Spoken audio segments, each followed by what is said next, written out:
Bom, meus alunos, é o seguinte, essa atividade aqui é a primeira atividade lá da PET, né? Ou seja, da apostila. Existe essa tabela que eu vou explicar a vocês como vocês deverão fazer para depois vocês continuarem com as demais atividades que depende dessa atividade aqui. Então, nessa tabela, veja só, nós temos o 3, o 5, o 9 e o 11 que estão referindo a colunas, tá? São 4 colunas. O 6, o menos 5, o 7 e o 4 estão se referindo à linha, tá? No sentido exatamente da linha do caderno. Então, o que vocês irão fazer aqui? Já existe aqui um exemplo destacado, que é para vocês depois continuarem. Então, vocês vão formar frações, tá? E, em seguida, encontrar a dízima periódica. Então, veja só, o número que está na linha, ou melhor, nas linhas, serão os numeradores. Por exemplo, o menos 5 está na segunda linha, então ele está aqui no numerador. O 9 está na terceira coluna, ele é o denominador. Então, nós formamos menos 5 nonos. Esse exercício está dando a liberdade a vocês de usar a calculadora. Então, você pode usar a calculadora, como você pode também fazer aí no seu caderno, que eu acho até bem melhor para você treinar a divisão. Você vai aqui dividir menos 5 dividido por 9, que nós vamos encontrar aqui menos 5 menos, porque a fração é negativa, portanto, a dízima vai ser negativa. Então, nós temos aqui menos 0,555 reticências, ou você pode também ter essa seguinte representação, menos 0,5 com a barrinha em cima do 5. Aí eu deixo a critério de vocês. Apesar de na apostila ele estar usando reticências, nada impede que você tenha essa representação aqui, tá? Você pode escolher ou uma ou outra. E assim vocês vão fazer exatamente, formar a fração aqui dessa primeira linha, seguindo que o 6 é o numerador, é o que fica na parte de cima. O 3 é o denominador, é o que fica na parte de baixo. E aí você faz a divisão e vai colocar o resultado. Então, nessa tabela aqui, aí no seu caderno, você até pode fazer ela, né, com retângulos maiores, para você colocar o resultado. Por quê? Porque nós vamos encontrar aqui frações que são exatas, tá? Frações que são que vão formar decimais inexatos, que são adízimas. Então, depois que você completar toda essa tabela aí no seu caderno, você vai para a atividade 2. A atividade 2, ela pergunta tudo referente a essa tabela. Na letra A, pede para você organizar as frações obtidas em ordem numérica. O que quer dizer isso? Você vai pegar as frações, por exemplo, desta linha aqui, ou desta coluna, conforme você preferir ali, e vai ordenar. Eu acho melhor você trabalhar em coluna. Você vai ordenar essas frações aqui. Como elas vão ter o mesmo denominador 3, você vai verificar quem é a menor fração. A menor fração vai ser exatamente aquela que é negativa. né? Porque qualquer número negativo, ele é menor que qualquer positivo.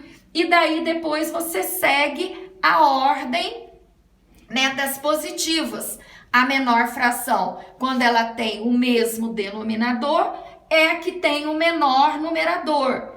A maior fração é aquela que vai ter o maior numerador, porque todas as frações aqui das 4 colunas vão ser frações de mesmo denominador. Então aqui, por exemplo, todas as frações aqui vão ter denominador 5. Aí, na questão A, você vai ordenar da menor para a maior. Na terceira coluna, todas as frações aqui terão denominador 9, né? Você vai começar pela menor fração, que já está aqui por ela ser negativa. E depois você vai verificando quem é, né? Quem vem depois de menos 5 nonos. Vai ser a fração que tiver o menor numerador. Na última coluna, você vai ter denominador 11. Todas elas com denominador 11. Depois, logicamente, a fração negativa vai ser a menor. E aí você vai ordenar as outras 3. Isso que é para fazer exatamente no exercício A. Depois, na letra B, pede pelo resultado da divisão, quais são os números naturais, quais são as frações aqui, ó, que resultaram números naturais. Números naturais, você já sabe que não pode ter sinal negativo. Na letra C, está dizendo, pelo resultado da divisão, quais são os números inteiros, ou seja, aí vai entrar resposta com o número positivo e com o número negativo, porque o inteiro, ele envolve o positivo e envolve o negativo, menos resultado fracionário.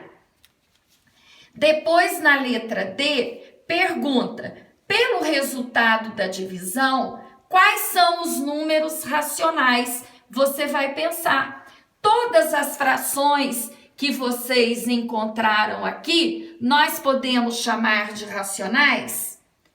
Você vai pensar e vai me responder. Depois, na letra E, pelo resultado da divisão, quais são os números irracionais? Vocês se lembram que eu já havia explicado sobre o conjunto dos números irracionais?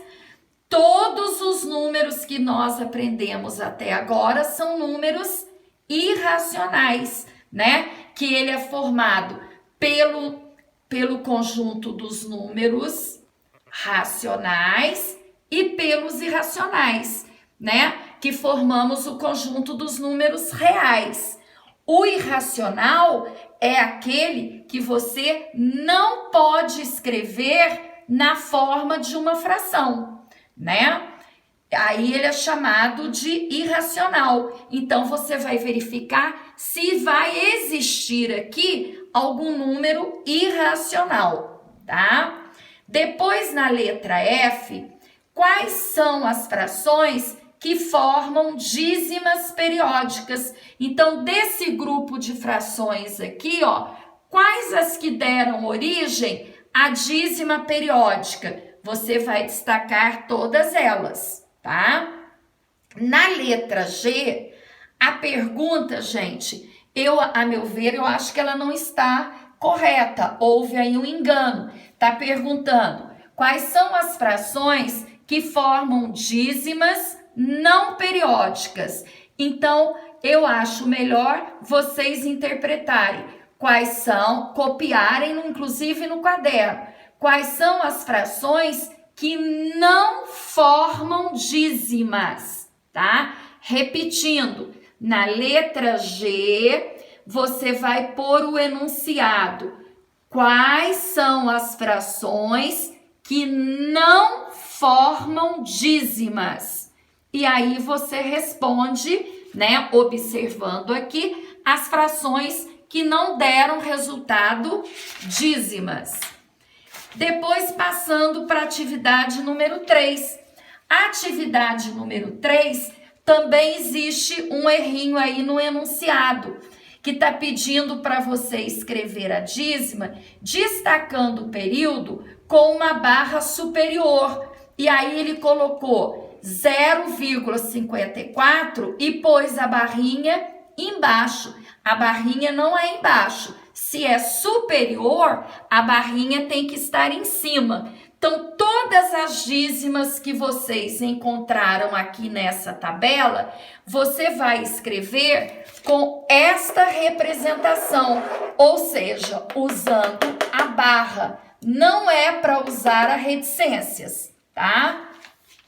E a última questão, que é a número 4, é para você citar uma situação do dia a dia utilizando resultados encontrados na tabela da atividade 1. Você pode formular aí, por exemplo, dois probleminhas, duas situações trabalhando com a fração 7/5, trabalhando com a fração 6/3 e trabalhando com a fração -5/5. Usem essas três que eu acho que facilita melhor vocês. Repetindo, a questão número 4 é para elaborar um probleminha usando qualquer fração dessa tabela. Portanto, na minha opinião, né, as frações mais fáceis, por enquanto, para vocês trabalharem com ela, é a fração 7/5, a fração 6/3 e a fração -5/5, tá? Então, essa é a explicação, né, da PET da semana 3. No seu caderninho, não esqueçam de colocar semana 3, 1/6, tá? Professora, tem que copiar a tabela e tem que copiar as perguntas? Tem sim. Na próxima aula nossa, que será na quarta-feira, vocês irão postar para mim através do WhatsApp o exercício pronto, tá? Como eu sempre fiz, eu não vou cobrar de você se você acertou ou se você errou, mas eu vou cobrar a sua tentativa, que é o mais importante, né? Cumprindo o senso de responsabilidade, que inclusive, repetindo, você estando presente nas aulas e você fazendo as atividades, já está contando nota para você aí para o decorrer do ano, tá bom? Então, até quarta-feira e fiquem com Deus.